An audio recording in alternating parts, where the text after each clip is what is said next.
Good morning, folks, and welcome to the session. It's wonderful to see so many people on the last day of reInvent after a big party night. How was the party last night? Awesome. Everybody had a wonderful reInvent.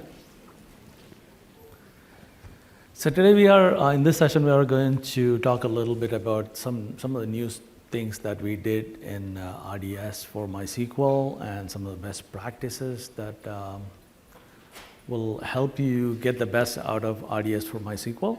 My name is Abdul Sattar Said, by the way, and today Kevin Rice from Airbnb is joining us. Kevin Rice is the Director of Engineering at Airbnb. It's so wonderful to have a customer tell you, all the great things they have done with RDS for MySQL, the best practices they have implemented and the results they have seen. So we'll hear some great stuff from Kevin. How many of you are currently using RDS for MySQL? That's a good number of people, but we still have some people who are not. How many of you are using some other database that you would want to migrate to RDS for MySQL or something else on AWS? Awesome. Excellent. So I'll just quickly do a recap of the new things we have introduced for RDS for MySQL this year. As you know, there's a lot of stuff going on in AWS, rolling out new services, constantly adding new features. When we were doing some launches today, this week, for database migration and MariaDB and stuff, we were just talking about the number of new releases we made this year, which is already over 500, and the year is not over yet.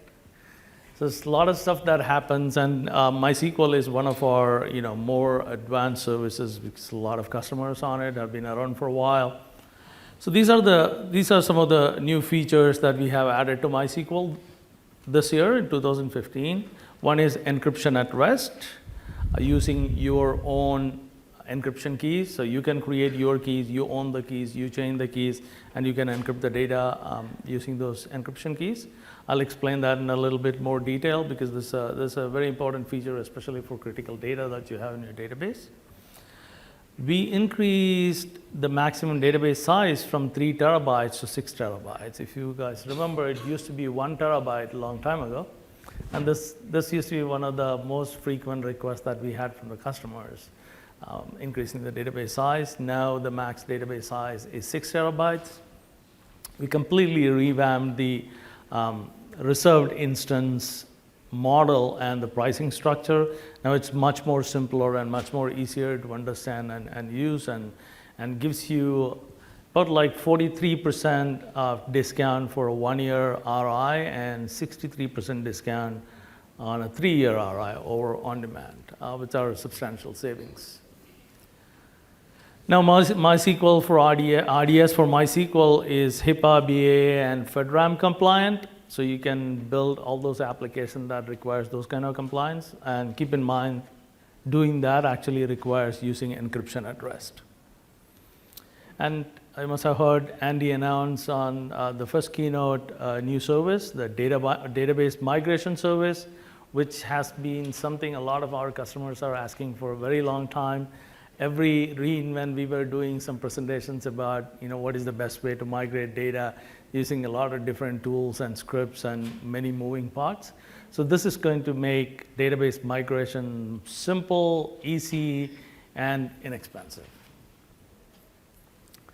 That is a collection of logos of some of our MySQL, RDS for MySQL customers. There are thousands and thousands of customers. This is just a small snapshot of it. And then our customer Airbnb, who is here, who's going to talk to you about their use of RDS for MySQL. So today we'll actually, these are some of the things that we'll cover today. Securing your data using encryption at rest and database migration using minimal downtime, and how to design RDS for cost, how you can reduce cost for your entire RDS environment. For the people who are kind of like new to RDS or thinking about RDS for MySQL and have not started using it extensively. I'll give a little bit of introduction of RDS. I've been a database guy pretty much all my life. Worked mostly on enterprise databases and enterprise applications. Have a lot of respect for the database because tons of applications use the database, and what is inside the database is very critical to the business. So basically, this is one piece of the IT landscape that you never want to go down. And if you want to bring it down for regular maintenance purposes, you want to keep it as that period as short as possible. You want to protect the data that is in there, and you want the best performance coming out of your database. So with a lot of databases available today in the market, much of this is possible, but a lot of that takes a lot of work. Think about you have a database crash, you have to get to your backup and restore from your backup. And restore your data from backup, apply the redo logs to bring it back to where it was. So this is normally like, anywhere from 8 to 24 hours work for a DBA. Think about creating a database for, many times businesses have issues in their production systems. So you have, a transactional production system where you're running some applications on the database, and there was some error in the application. Some transactions didn't go through. Some of your customers had problems. So you want to debug that issue, and you cannot really do that on your production database. So basically, you need a copy of your production database. And normally, you need the copy of the database at a particular point in time, because that is when the error occurred.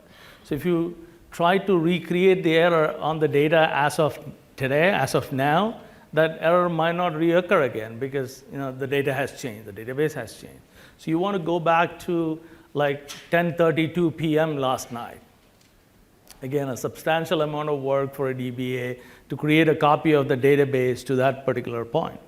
With RDS, all this is kind of like automated from you. Just a couple of clicks, you can get from, it's kind of like time travel. You can go back to, you can restore your database to any particular point that you want. And you can create a copy of the database to that particular point, so you can connect your application to it and do all kinds of testing. So basically what we are doing on the RDS side is taking away all the complexity involved in setting up a really high-end database implementation. This is including high availability, really good reliability and security and network isolation. In addition to all this, giving you the ability for push button scaling. This is something that people normally don't think about because people who have been using databases before, is something that you can never do.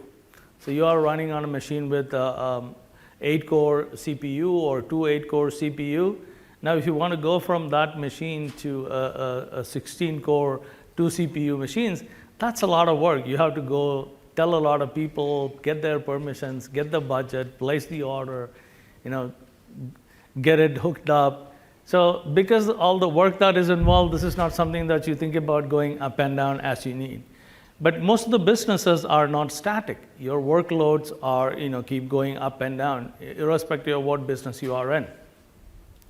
So with RDS, you can go up and down anytime. You can, start from the smallest instance, go to the largest instance, or go down from the largest instance to somewhere in between, depending on your workload. And we also take care of all the patching and upgrades for you. So you just set up the maintenance window when you want these patches to be applied, so you don't have to worry about your database being up to date on patches and spending all the time doing upgrading.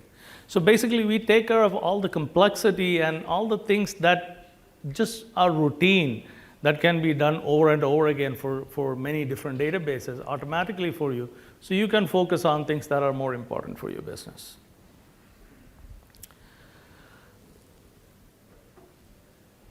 So some of the things that we have made available in RDS over the time. So the things that I'm talking about in RDS applies much for most of the engines, not just RDS for MySQL. But those of you who have been using MySQL for a while probably remember that we apply all these, or we bring all this to MySQL first before we bring it to any other engines. So we had made cross-region replication available for MySQL. So now you can replicate to another region for different purposes like DR or getting close to your developers and whatnot. Multi-AZ is another feature that's loved by our customers. This is for a lot of large enterprises who can afford to have very expensive databases. They have these high availability features available where you have a standby database to which data gets replicated continuously with very low latency, and then automatically fail over to that database when something goes wrong. This again is pretty complex. If you are doing this in MySQL, it's about like 48 steps to get it done. And was not easy for small businesses who wanted to get on, launch something and still have the capabilities that enterprises had. Multi-AZ feature of RDS for MySQL and RDS for most of the other engines provides you this capability. We automatically set up a second instance for you when you turn on multi-AZ. Again, turning on multi-AZ is just a checkbox. You are not doing any additional work.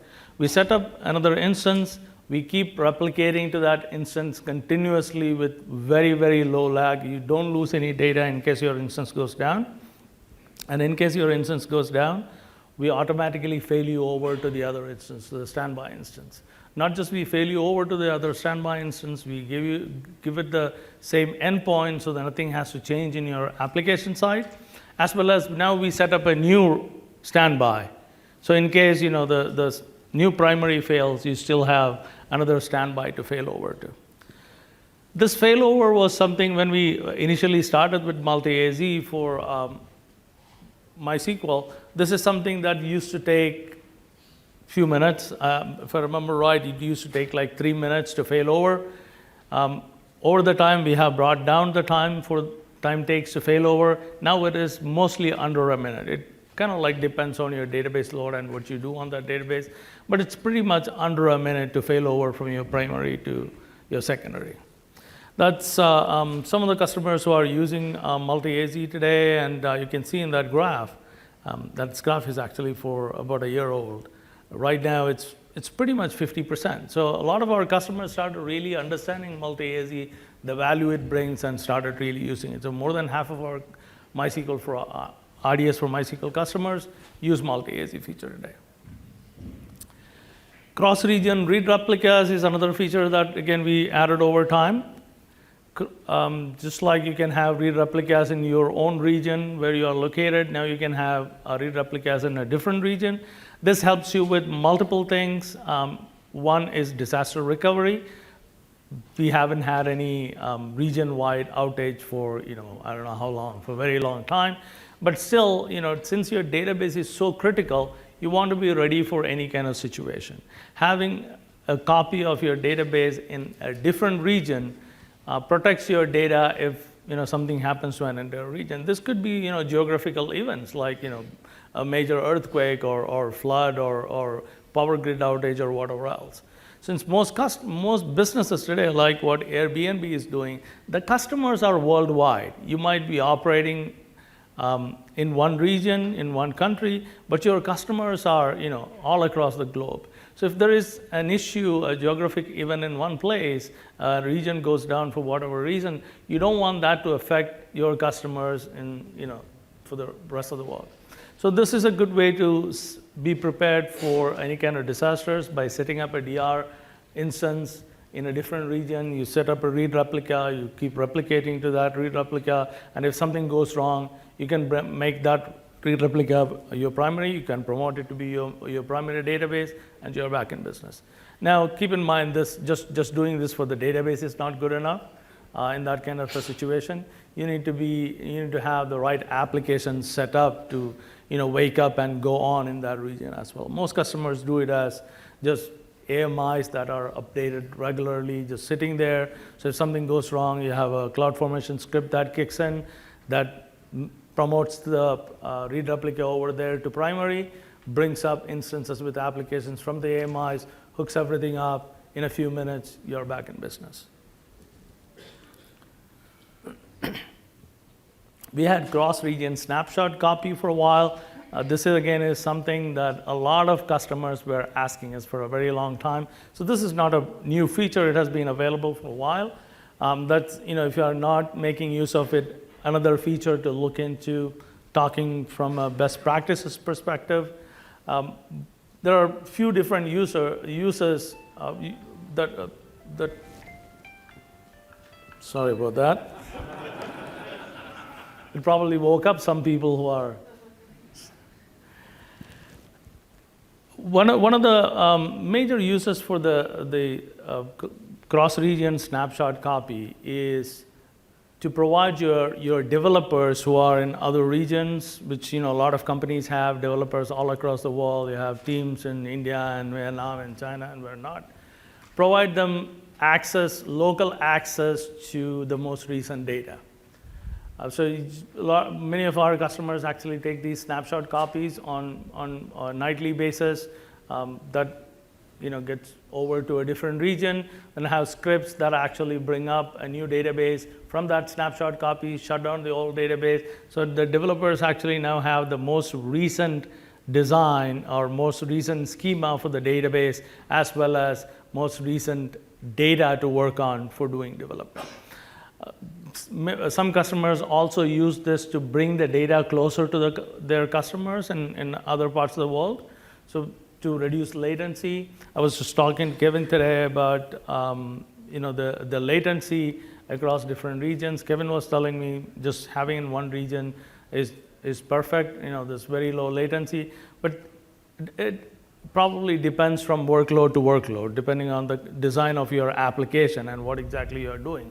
So sometimes it makes sense to bring the data closer to where your users are, where your customers are. So this is, again, a great way to do that. Take regular cross-region snapshot copy that you take over to another region and apply to the database there, or bring up the database based on that snapshot. So this is something, we actually had a lot of questions from customers when we got started a long time ago about the security.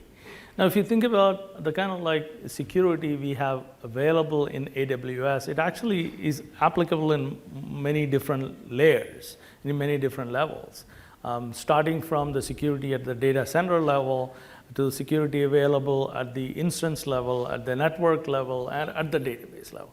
Now, we are providing you the capability to apply the security in multiple levels, and it is up to you to make use of that security features available. So it's based on the security, you see all these compliance available, ISO 27001 and ITAR and PCI and HIPAA. So this is, again, not available for all engines. It's different for different engines. And I believe MySQL is the one, RDS for MySQL is the one that has highest level of security compliance. So you can build your healthcare applications, your credit card transaction applications, because it's HIPAA compliant and PCI compliant. But it's up to you to bring it to that level using network isolations using VPC and encryption using KMS. So how many of you use encryption today for your database? Well, that's a very small number. We should discuss this in a little bit of detail. So database encryption, kind of like, in my personal opinion, encrypting your data, especially the critical data of your customer, kind of like shows your responsibility to your customer. Over the time, you have heard about a lot of breaches where the data got leaked, somebody got some data. So if that data was actually encrypted, there is very little that the people who get that data can do with it. It doesn't really make a whole lot of sense to keep your customers' data, especially like social security numbers or credit cards or anything that is critical for the customer, keeping it unencrypted in your database. So if you haven't really started doing it, I would highly recommend you pay close attention to what you can do with encryption in your database. And it's pretty simple. We have actually made it very, very simple for you to do. Just going back a couple of years, many big enterprises wanted to encrypt their data, and it was a lot of work for them to do that. To start with, for a lot of commercial databases, this is a premium feature. When you buy something like Oracle, encryption doesn't come with it. Encryption is available with Oracle. To start with, if you want to use encryption, you need to buy Oracle Enterprise Edition licenses, which is like 8 times more expensive than what's called the standard edition licenses. But even buying those expensive licenses still don't give you encryption. It just gives you the option to add encryption. So now, by adding encryption to it costs you something like, some $10,000 per core or something like that by the retail prices. So this is a premium feature if you take any commercial database. It is a premium feature because it is beneficial for a lot of customers. And it costs a lot of money to license it and implement it, because it's kind of like complex to implement as well. So what we have done here is we have actually rolled that into your RDS for MySQL. So you are not paying anything extra for doing the encryption. We made it available free for you, and we made it so easy for you. So and some of the applications that you build, like you're building HIPAA compliant applications or FedRAMP applications, there's going to be a requirement, just like I mentioned before. Has anybody used KMS? People who are not using RDS encryption today? Awesome. So KMS is a service that we introduced at last reInvent. KMS is a service where you can create your own encryption keys and manage them. So RDS uses basically the same feature or the same service to manage the encryption keys and use those encryption keys to encrypt your data. So basically what you will do to encrypt your database, your RDS for MySQL database, is you will go to KMS, you will create a key there, then you will come to RDS, and on your RDS console, there's a drop-down asking you whether you want to encrypt the data. You choose encrypt the data from there. Then it'll give you an option to pick your encryption key. If you have already created an encryption key, you can pick the encryption key from there, the KMS encryption key, or it'll ask you to go from there to the KMS console, which is this console, create a key, come back, use the key for your encryption. So a little bit about how KMS works. Actually, when you create an encryption key, it's not that particular key that actually gets used for encrypting the actual data. It is a key that is created based on that master key that you created. So when you create a key that is considered the master key, that key gets encrypted by itself for security, and KMS stores it for you. Then you can go take a look at all the keys available. You can rotate the keys, you can change the keys. There's a lot of things that you can do there. You can delete the keys, you can move the keys. So once you create the key, say you want to encrypt RDS, the data in RDS. So RDS will request KMS for your encryption key based on your credentials. So and KMS will give RDS a data key based on your master key to encrypt your data. So every time now RDS is going to go back to KMS to get the key. That is the key KMS is going to give to RDS. Now, without that key, now if you just want to go to the data and see what is there in the data or read the data without the key, it's not going to make any sense to you or to your applications. So KMS makes it so much more simpler and easier to create and manage the keys, and then provides that extends that feature available to RDS, so RDS can make use of it to encrypt the data and keep it securely for you.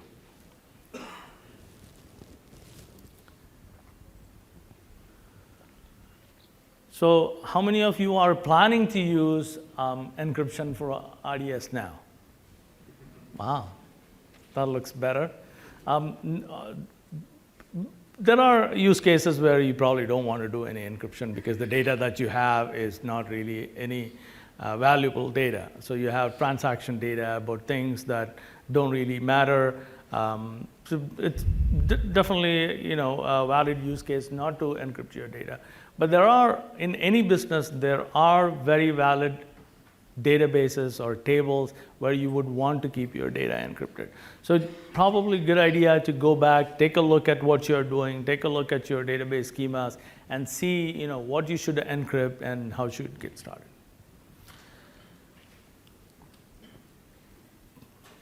Database migration service. So database migration was, as I mentioned, something that we were talking about for a little while, because this is something people were having a lot of pain with, especially when you migrate large amount of data.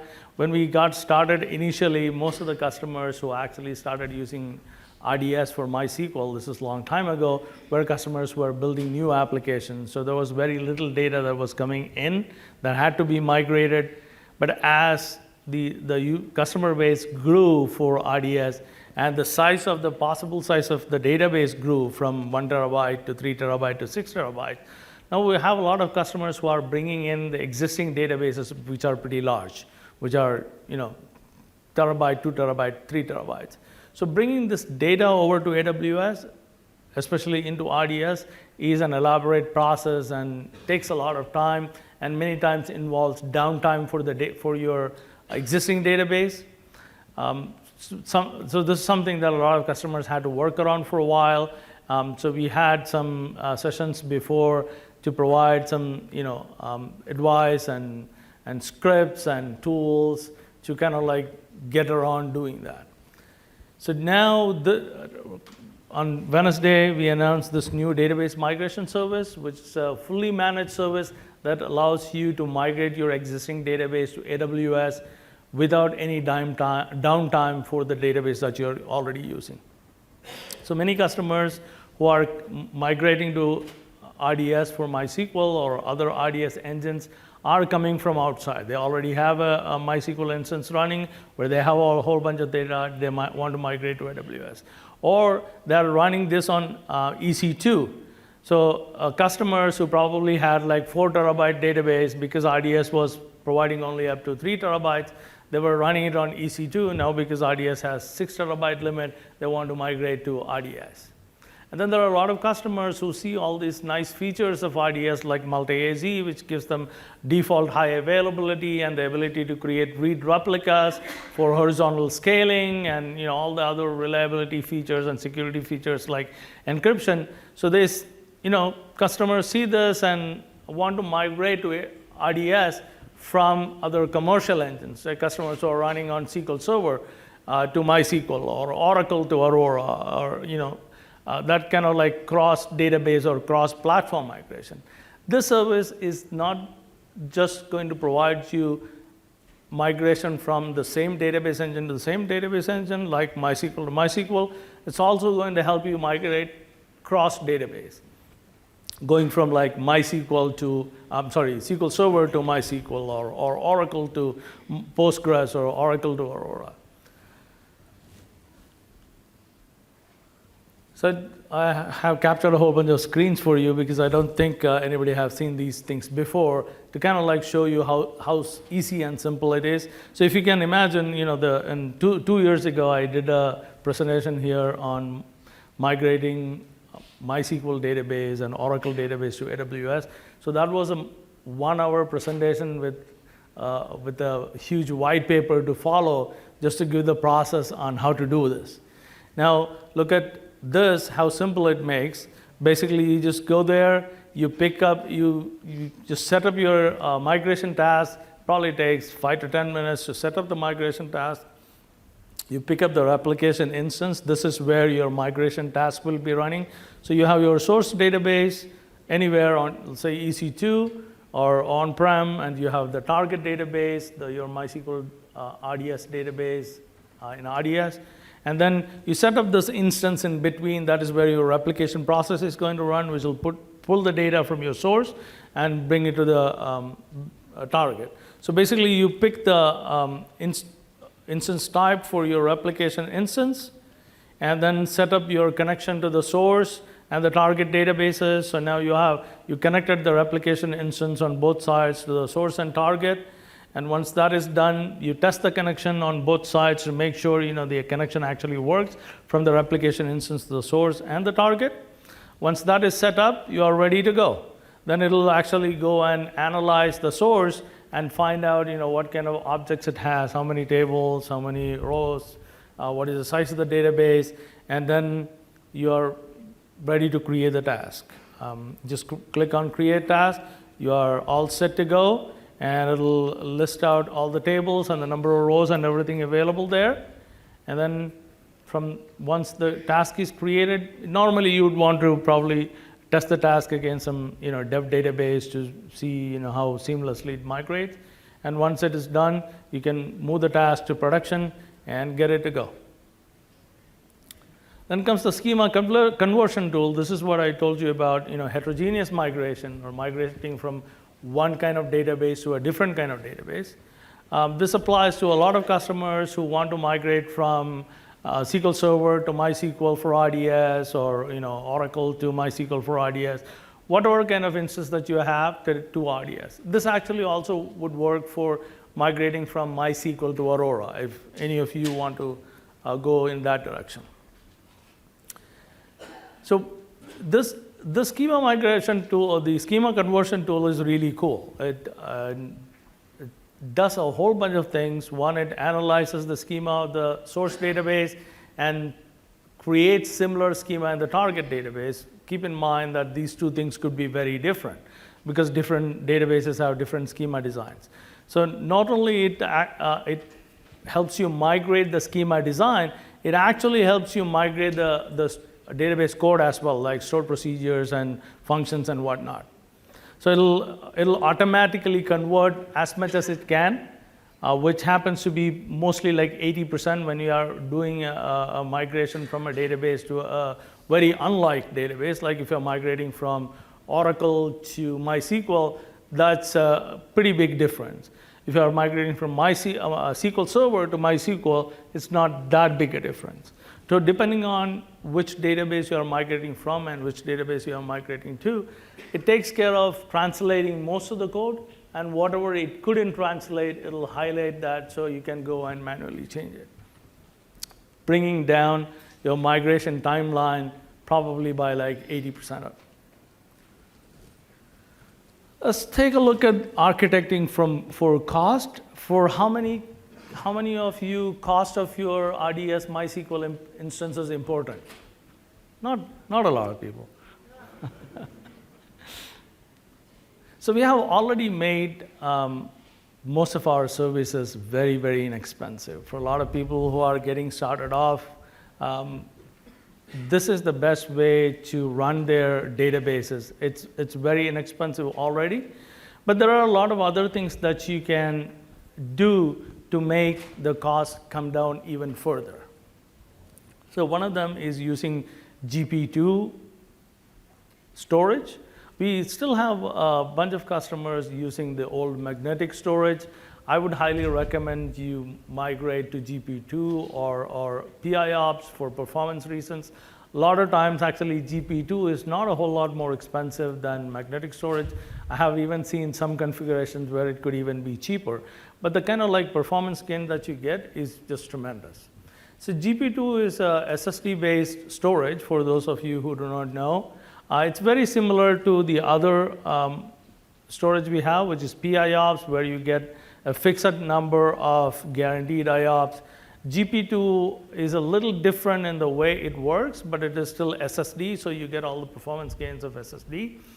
In GP2, you get a baseline number of IOPS, then you get the capability to do burst to a higher number depending on your workload. So like I mentioned before, for a lot of customers, the workloads are very variable. Depending on what you're doing, it could be you have a heavy workload during the daytime, or evening and night is pretty low. Or you have a heavy workload on the weekdays, but weekends are pretty low. So in some cases, you have an unbelievable high rate of transactions that you need when the school opens. But a couple of months later, it kind of like slows down. For many e-commerce customers, it's going to be during the holiday season. So depending on whatever you are doing, whatever kind of business you are in, there is quite a bit of variability in the performance that you need from your database. It's not really constant. But when you're actually using a normal instance type, let's say you're taking R3 2 extra large and going with PIOPS. So what you're doing is you are setting up the database at a particular performance level from your EC2 instance or from your database instance, as well as your storage performance. You're always going to get 10,000 IOPS because you chose 10,000 PIOPS, and you'll always get the same performance irrespective of the variability in the performance that you need from your database. Going for GP2 instead actually allows you to cut down your costs quite a bit, because what you're doing now is you are actually designing your database instance for your normal workload. So I would suggest when you actually pick the GP2, you pick it for a little over your normal workload. You'll get 3 IOPS per, in GP2, the number of IOPS you get is very much related to the size of the storage. So if you have like 500 gig database, 500 gig storage, that's what you pick, you'll get 1,500 IOPS consistently. You get 3 IOPS per gig of storage. So you can pick and choose the size of your storage, size of your database storage, to match the number of IOPS that you want consistently. So let's say the minimum IOPS that you need for running your business on a regular basis is 1,500 IOPS. So in that case, though, even if your database is only 300 gigs in size, go and get a 500 gig storage for your database. So that way you'll always get 1,500 IOPS.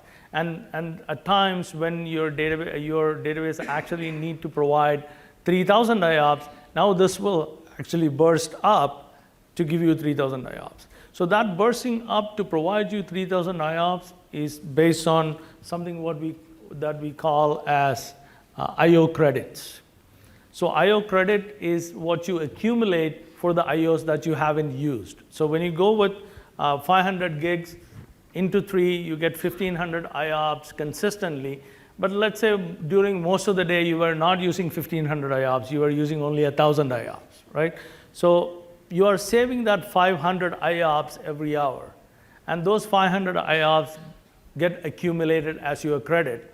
So when you have a spike in your database requirement, database transaction, now you have all these accumulated IOPS available for you to go and use. We have seen a lot of customers really loving this feature and making use of this feature. So what we did was we went ahead and applied the same methodology for EC2 instance as well. So you probably have seen, we released these T2 EC2 instances a while ago, which also has this burst capability. So basically with the T2 instances, you get a set number of CPU credits, and as you go on, any CPU credits that you don't use gets accumulated in a bucket, and when you need more performance for a shorter amount of time, your instance can actually go beyond its normal performance and burst up and give you more performance for a particular amount of time, depending on how many credits that you have. So that works very similar to GP2 for storage. So if you combine this T2 instances with GP2, that actually gives you a very good design for an excellent database system with the kind of variable performance that you need and very good price performance. Let's take a quick look at how the price comparison works with some of the other instances we have. So I didn't get enough time to update this graph before this presentation. So this graph is a little bit old. A week ago, we released the largest T2 instances available for RDS. So it used to be small and medium that are available for RDS. Now we also have T2 large available for RDS for MySQL. Actually, T2 large is available across the board for all of MySQL. So this is kind of like what we have seen in an instance with GP2 and T2 together. You can see for about an hour, in this particular setup, you're getting 6,000 transactions per second. And then after an hour, when the GP2 credits are exhausted, it falls down it falls down to 3000 TPS.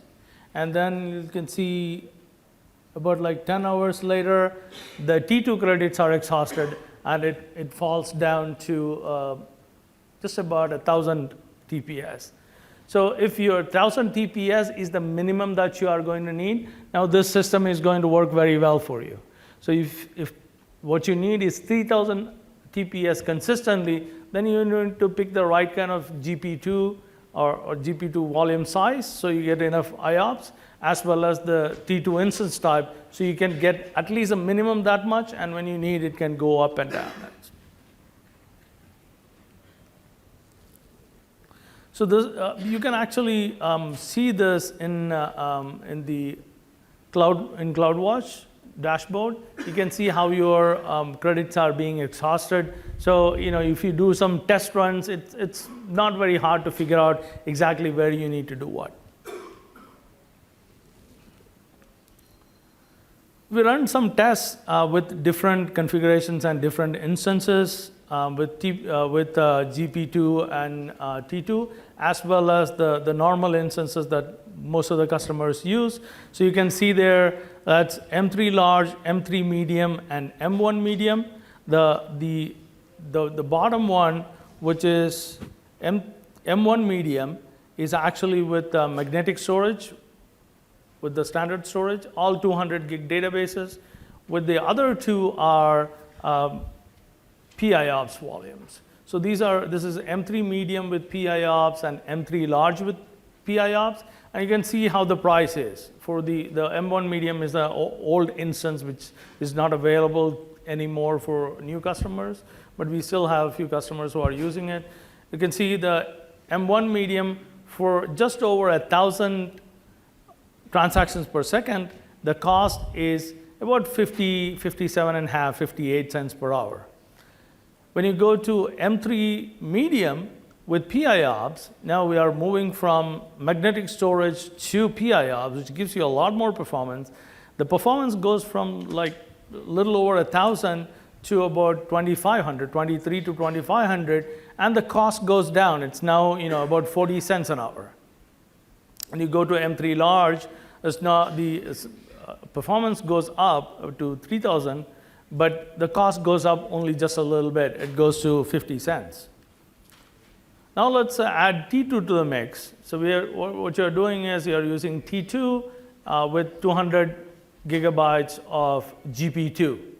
Now you can see the performance is better than all the other ones to start with, because you have banked I/O credits. You have accumulated I/O credits when you are getting started off. You have about 2 hours worth of I/O credits. So you can see for first 2 hours, it's actually performing at 3,500 transactions per second, which is much higher than the highest we have seen so far, which was for M3 large.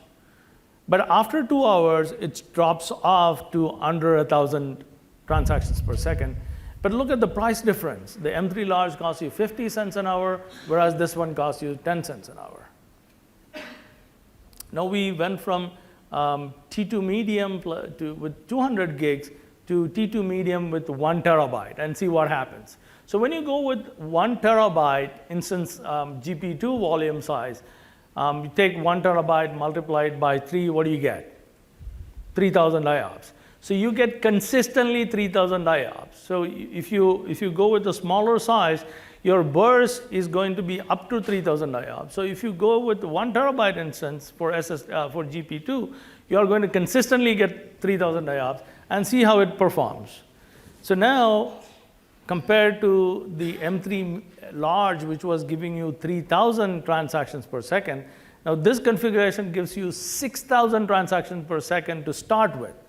Then after the I/O credits expire, it just falls down to 4,000 transactions per second, which is still higher than what you are seeing with the other ones.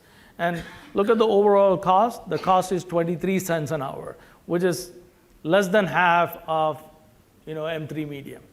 So if you do some test runs, again, different customers have different needs. The databases are different. The workloads are different.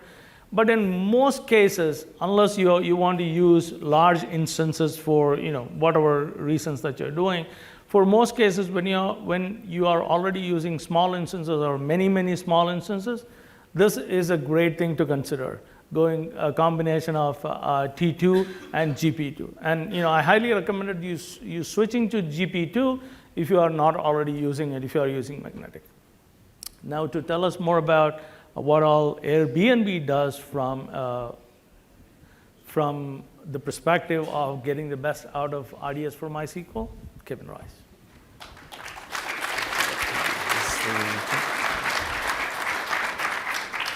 Hey, my name is Kevin Rice. I manage the production infrastructure and SRE teams at Airbnb. So I'm going to give a quick overview of how we use RDS. So it looks like most of the audience has already used RDS, so the beginning will kind of be obvious. So Airbnb is using technology to provide unique global travel experiences.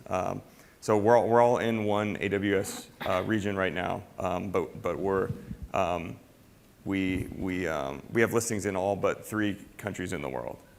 So we looked at the latency, and that's not too big of a deal for us. So that's why one region is working. We've been experiencing exponential growth in traffic, users, bookings, data, and number of engineers. So I think when people think about scaling their data stores, a lot of times they think of, okay, how much is our data growth, how much is our traffic growth, but the number of engineer growth is actually one of the most difficult things. So we've been doubling the number of engineers every year for the past 5 years. We're at about 250 right now. In about 15 months, we'll probably be at about 600. And all of these engineers are adding new features, querying the database. So that makes database scalability one of our most important areas to focus. Engineers deploy their own code at any time of day, and there's rapid experimentation, so people are always trying something new, which provides some interesting challenges from the infrastructure side. Some of the things that we work on is search. That's where if somebody knows where they want to go. Discovery is sort of, hey, I don't know where I want to go. Can you recommend me a city? Global payments. As I mentioned, we're in about 180 different countries. Trust and safety, internal tools, and customer experience. Internal tools are some of the other things that we build. So, Go one more. Oh, there we go. Okay. So the basics. This stuff is kind of obvious. So we have several different RDS clusters, each with a master and replicas. Some of these are bigger than others. One of our database clusters that holds a lot of our core stuff and then a lot of miscellaneous stuff. Whenever there's a new instance size, we immediately upgrade to it because that's one of the easiest ways to scale is just getting a new instance size. RDS stores our most important data. The data that we have in here is like users, reservations, reviews, all of the things that are extremely core to the business.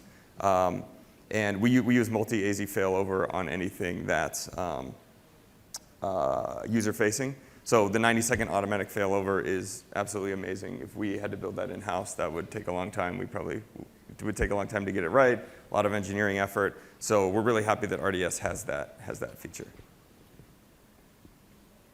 So a quick note on bin log settings. We use sync bin log 0, and so if people don't know what this is, it's basically if you set sync bin log to 1, it will make sure every transaction gets flushed to the bin log. With sync bin log equals 0, I think it's done something like every second. So on failover, we may need to repair replication and eventually replace the replicas to prevent drift. So we'd like to be on sync bin log equals 1. If you read High Performance MySQL, they talk a bit about this. A lot of other companies too are finding, hey, we'll give up some, basically we'll give up, or they'll set it so that when sync bin log is 0, basically sometimes you have to repair replication and replace replicas, but you get such a performance boost that it ends up being good. So this is kind of little diagram of what happens in multi-AZ failover.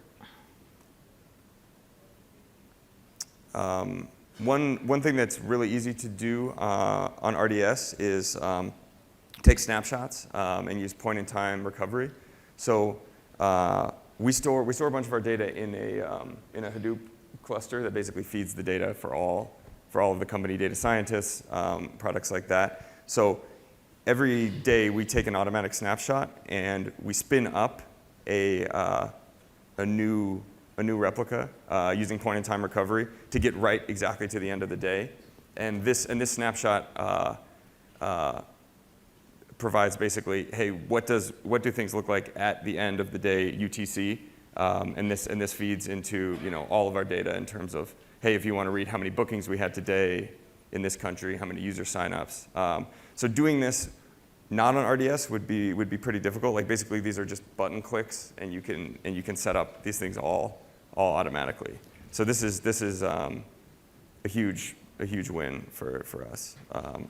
And so I've added in a batch replica down there, which I didn't have on an original side. So all of our main replicas serve production traffic, but we have a batch replica that would be used for like batch queries and these snapshots. We're trying to get people to not run any big queries on MySQL, but there's a lot of legacy stuff that we're trying to move off. So we have this batch replica that is sometimes abused. We do something else that's kind of interesting, bin log streaming. So we have this internal system called Spinal Tap. So in our system, basically, our master database is the source of truth, and there's a lot of different things writing to it. We want to move, and we are moving more towards an architecture where each service owns their own data. But right now, for legacy reasons, we kind of have a lot of services writing directly to the master. So this becomes like our choke point and source of truth. So we have a system set up where there's yet another type of replica, which we call our Spinal Tap replica. And it uses row-based replication.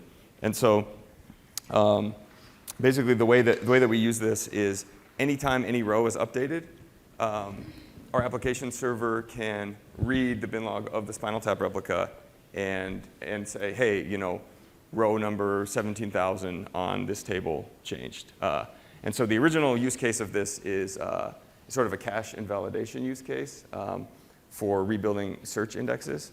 So whenever a listing gets changed, like let's say somebody adds a bedroom onto their house, it will update our listings table, and then our application server can read that and say, hey, for listing ID 1,779,000, that has changed, and search can rebuild their index. We're finding that a lot of teams want to use this, and actually other companies are doing something similar, like LinkedIn has something similar. So there's a lot of use cases when your database is the source of truth, and you want to get this information out without having to poll the database. Disaster recovery. So this year we built something out that will protect us in cases of an extreme disaster, and so these are extremely low probability events, but events that are so bad that it could actually cause huge business continuity issues. So the cases of extreme disaster that I'm talking about is that the North Virginia region never comes back. I think that's pretty unlikely, but it's something worth protecting against. What I think is more likely, but still unlikely, is malicious or accidental deletion of data in Northern Virginia. So there was actually a company maybe like a year and a half ago where someone got a hold of their account credentials and deleted everything, and that company does not exist anymore. So this is kind of like extreme scenario, and we use a MySQL dump to back up our data into S3, and so once it's in S3. We want to, for number one, right, we want to move it to a different region. And for number two, we move it to a different AWS account. So we actually have a separate AWS account that is just for disaster recovery and just holds these MySQL dumps. And so, for example, I have full access to the North Virginia region. but I don't have access to our disaster recovery. So if I get compromised, maybe I could delete all the data in our main region, but I can't do it for the other ones. So snapshots, I think right now can be. You guys have added cross-region, but I think it's not cross-account yet. Not yet. Yeah. So once that becomes cross-account, we will want to use that because MySQL dump takes a lot longer than a snapshot. So we're kind of, again, this is like, spinning everything up from a MySQL dump is going to take a long time, but it's better than never getting the data back.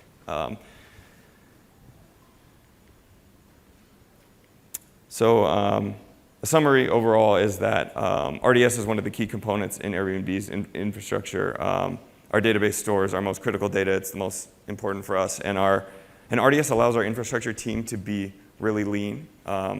So we don't want to spend too many engineering resources building all of the stuff that's already available in RDS. Like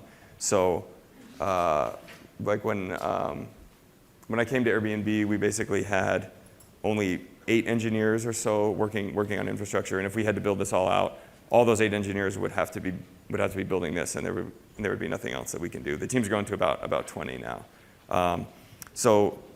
Possible future work is cross-region read replicas. We've tested this out a little bit. This would be for like an instant failover. So let's say something in Virginia goes down. We'd like to flip a switch and serve out of Oregon. That's something that we're looking into. Amazon Aurora is something that we definitely want to start testing. Right now, one of our databases is the biggest bottleneck at the company right now. So we're constantly working on ways to scale that. So as I mentioned, there's also more cases for bin log streaming. A lot of teams want to use that.